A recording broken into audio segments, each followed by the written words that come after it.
What's your reaction when a team forfeits? Yeah, I think there's obviously a part of me that it's just sad because there's only so many volleyball games you get in your career.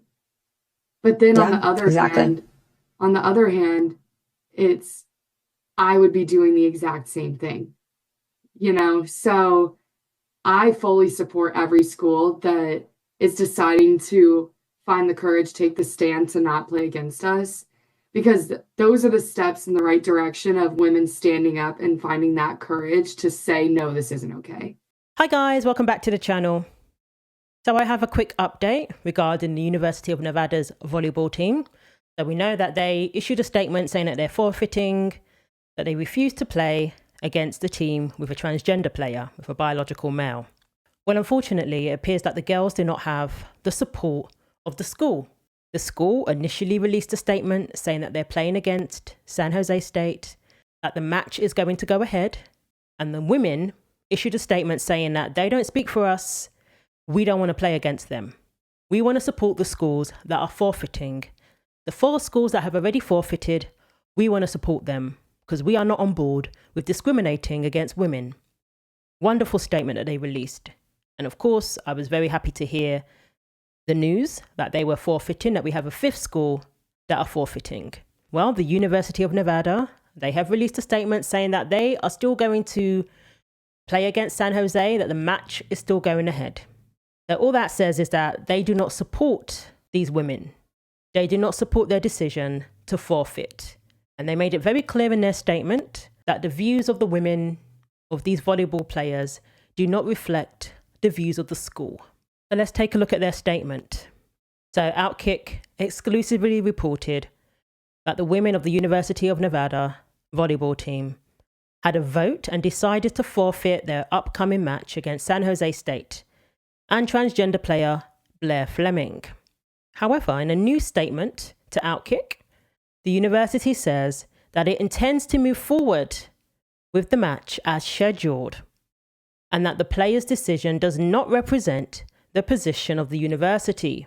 On October 13, 2024, the majority of members of the University of Nevada Reno women's volleyball team sent a statement to the university advising the institution that they were forfeiting its scheduled match with San Jose State University on October 26, 2024. The University of Nevada spokesperson wrote to Outkick in an email.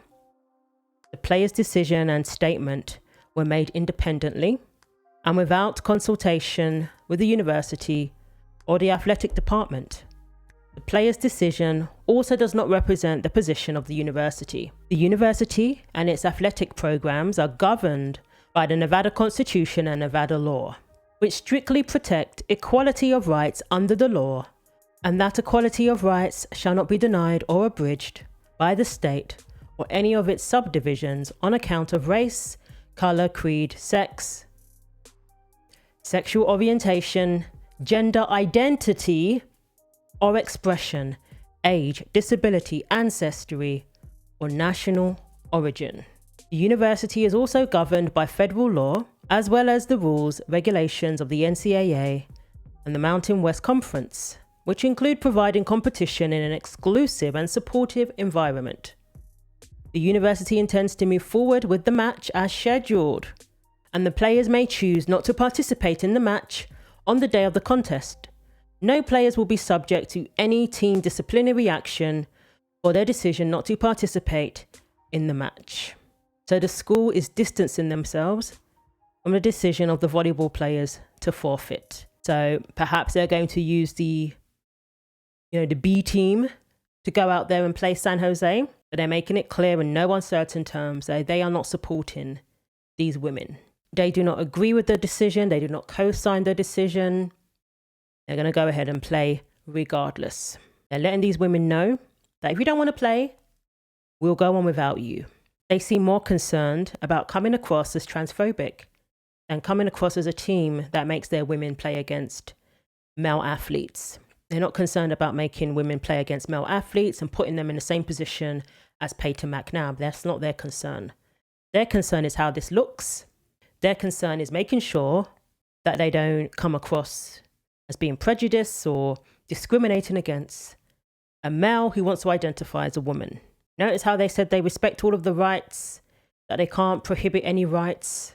But these young ladies are saying that this is discrimination against women. And that's exactly what it is. That's why I really loved their statement, because it highlighted facts. This is discrimination against women. Women don't sign up to participate in women's volleyball. This isn't a co-ed situation. This is women's volleyball. And then be told that they have to compete against a male volleyball player who can jump higher, who really is built for a higher net, who really is able to spike the ball with more ferocity than a female volleyball player, typically. As Brooke Slusser said, they all noticed that this male volleyball player doesn't play like the female players. And Nevada is more concerned about appeasing the feelings of a male player who wants to identify as a woman than protecting the safety of the female athletes and honoring the rights and needs of the female athletes. Because we know about the locker room situation too. We know about women sharing hotel rooms with this person, with male athletes. We know about the deception. So this is very disappointing to see that these girls are not being supported by their school, that women's sports is not being supported by this school. This school is perfectly happy for male athletes to infiltrate women's volleyball. They're perfectly happy for that to happen. And you can say, well, it's just one player, but it's not just one. Peyton McNabb was permanently injured. I pray it's not permanent, actually. I hope that she continues to recover and makes a full recovery. But Peyton McNabb is facing long-term injuries because she played against a male player. This is happening. There's a lawsuit going on at the moment because women across various sports under the NCAA were made to compete against male athletes. And you can say, well, they're not forced to. But when you switch the terms on people and they now have to choose between their scholarships, their opportunities, or playing against, a male athlete or competing against a male athlete, that's a decision that they were not prepared for. And many of them go along with it.